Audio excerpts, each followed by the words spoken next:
that is the future of Pakistan, the survival of the state of Pakistan, the betterment of the state of Pakistan. اور اس کے بعد اگر کوئی چیز بہت امپورٹنٹ ہے تو وہ ایک پولیٹیکل تحریک اور موومنٹ ہے جسے عمران خان نے 2010 سے اب تک کھڑا کیا ہے. سو پچھلے 13 برس, آپ کہہ لیں 14 برس, وہ ہے تو 26-27 برس کی موومنٹ ہے, لیکن اس کا جو ٹیک آف ہوتا ہے in the form of a larger national movement, جو اس وقت پاکستان کی سب سے بڑی سیاسی اکائی ہے, یہ بہت امپورٹنٹ ہے.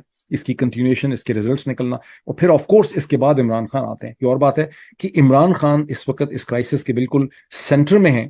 وہ ایک انسان ہے جن کی عمر جو ہے وہ اس 71 برس کی ہو جائے گی. He's of course very important in the sustenance, but this is not all about Imran Khan. This is about crores of Pakistanis, جو یہ 240 ملین پاکستانیز ہیں, ان کے مستقبل کی ایک جنگ اس سٹیج کے اوپر ہو رہی ہے.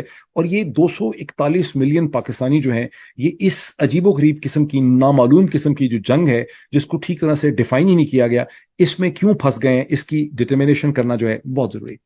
اب اس میں ایک اگلا پوائنٹ میرا یہ ہے, جو پینفل پوائنٹ ہے, کہ جس طرح سے کوئی بھی لیڈر جو ہے اس سے بہت سی غلطیاں ہو سکتی ہیں. عمران خان صاحب